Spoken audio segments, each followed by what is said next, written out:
introduce to you the man of the hour, Tony.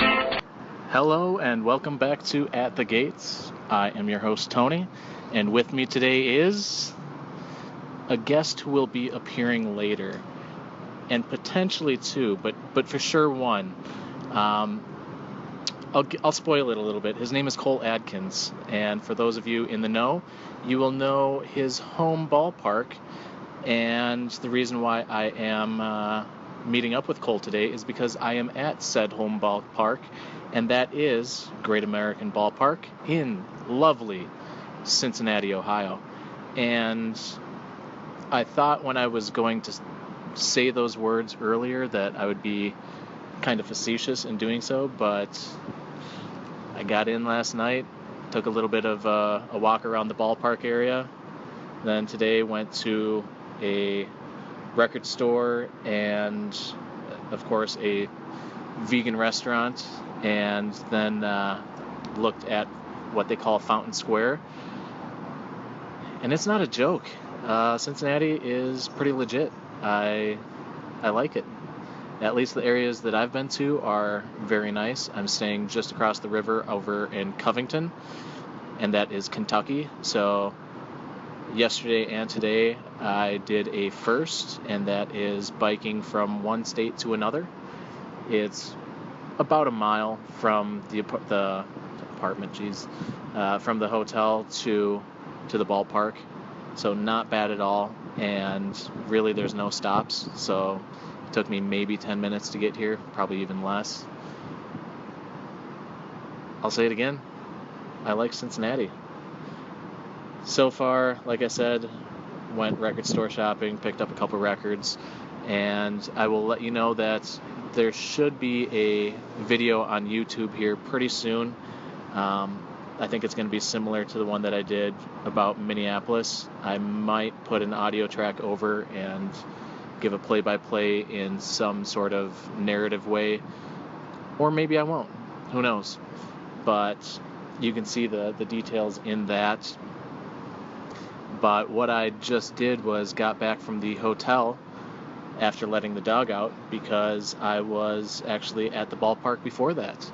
I did the ballpark tour, did the 1 p.m. tour, and the game is a 7:10 game tonight. Did that for what was supposed to be an hour and a half, turned into closer to almost 2 hours. Not complaining, especially because I got to see a lot of the ballpark already, kind of scope it out, take a look at how it's laid out, and get into some of the areas that I probably wouldn't otherwise get into, especially if I'm going to try to catch a baseball here tonight. But the other cool thing is I'm already on the board. Like I said, when I did that ballpark tour, we got to go into many different areas, and it was really cool because we actually got to go into the dugout area, and in the Reds dugout area, closest to the home plate side, probably where they have cameras and maybe the authenticator, was a baseball. I saw that as I was walking into the dugout and thought to myself, well, no one seems to care. I'm going to go over there. That was fine. Bent over, picked it up, and like I said, already on the board. So that looked like it was a gamer from the previous game, which was a 1:10 game last night. And I'm pretty stoked. Guaranteeing that I'm not going to be shut out is really, really nice. And knowing that they don't have a huge attendance, especially this part of the season when kids are back in school and when they are well out of playoff contention against a club that is not known to draw many fans, and that is the Milwaukee Brewers. And on top of that, it is a Tuesday game, so it is during the week. I think that hopefully, fingers crossed, this shouldn't be the only ball of the day. So I think I will stop it here for now at least, and when we pick it back up, probably be inside of the gates, and hopefully be talking to Cole, or maybe I'll give you a little bit of a rundown. Who knows? Kind of playing this by ear, but future Tony, let's hear what you got. And I am joined back, and not with Cole this time, but a familiar face. Who are you? Dave, the overweight lover ball hog Forstead. The best home run catcher at Target Field. I suppose I can't argue with that only because stats don't lie, but that's not really true. That's true. I mean, stats will show that he is the best. And so we just kind of randomly ran into each other. He saw that on Instagram I was at Cincinnati, and we made it. We both did the early BP access thing that is through the Reds Hall of Fame. How are you doing so far? I've got 6, so I'm on the board and enjoying it. It's quite the entertaining deal. I like right field out there. You get a lot of one-hoppers bounce up there, and your big glove is going to get you many a targets today. I am hopeful of that. He has 3 men's worth of balls. I have 4.5 men's worth of balls. So, I think Minnesota is cleaning up here at the lovely Great American Ballpark. What do you think of the ballpark so far? I like it. It kind of has an old feel to it, but yet it's updated and new. So I like it. It's a little more intimate than some of the parks out there. I'm a fan. I got a little more around here and see it, but did you see any of the outside areas? Just a bit, because when I got here, I didn't know that you could buy early batting practice, so I found that. I ducked in right away. So I was very happy with that. That is awesome. I would say, check it out, especially at night.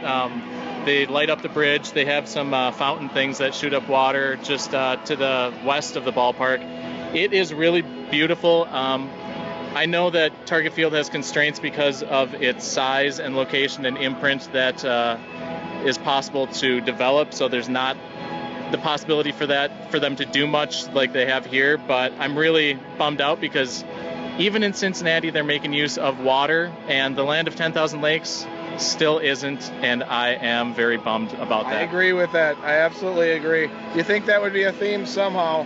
Maybe remove the center field berm and put a little mini lake out there. Do something to get a lake. Yeah, do it like Kansas City has, where it's not going to be obtrusive during the game, but if we hit a home run, shoot off the fountains a little bit, get some water going. I'd say put a little lake out there that you can see from above and have a little northern pike and walleye swimming around, and home run lands in there. Watch them eat it. It'd be fun. That would be awesome, especially because you could go fishing for a home run then.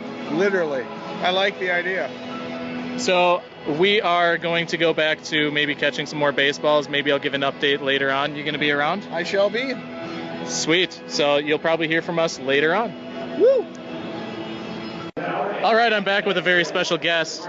He is probably the greatest thing at Great American Ballpark. He puts the great in Great American Ballpark. What is your name, sir? Cole Atkins. And is it true that you are the greatest? I have been known for being the greatest. I wouldn't consider myself the greatest. That's kind of a brag, but humble brag. He's staying humble. I'm staying very humbled. And so is Harambe. Harambe would be humbled if he was still alive. Wow. We devolved into that very, very quickly. But, Cole, question for you. 13 baseballs to end BP. Would you say that is a success for an out-of-towner? I would say that's a great success for an out-of-towner, considering I only snagged 1 today. But were you not going for some autographs? That would be correct. I was going for more autographs than I was the baseballs. And how many autographs did you get? I got around 40. So you out-snagged me just total-wise between autographs and snags. So I feel like I'm going to have to really pull my weight here in the game time. I don't know that it's possible to put up 28 during the game, but I'm gonna try. For an out-of-towner like me, what would you suggest that I do until first pitch? I would suggest making a 360 around the ballpark, looking at the different features, and just marveling at this great Midwest ballpark that's known as Great American Ballpark. What's your favorite feature about it? My favorite feature? Is it the hips? Are you a butt man or boob man? I think it's the smokestacks out in center field. Oh, you like the smokestacks, so he's a boob man. Yes. I also noticed that, and talked to you about this last night, but the outdoor side of things, like the fountains and stuff, I really enjoyed that. It's much better than Target Field, and you said that that's newer. Is that correct? So when did that go in? That went in at the end of the 2014 baseball season.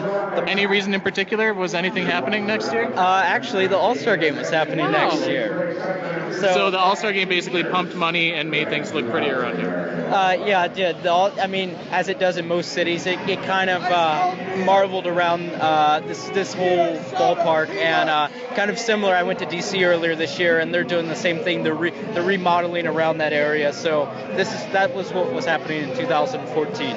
So the things that were done is basically like the liposuction, tummy tuck, and implants for the field, basically, right? Yes, that would be correct, sir. Also, another thing for you, have you ever found a ball before the game started by taking one of those tours? Yes, I have. I found a bunch of balls like that. So we're brothers now. You could say we were twin brothers, actually. Eskimo brothers? I don't know if I would go that far. Well, how excited did you get for your balls? I get off the record. I'm not taping or anything.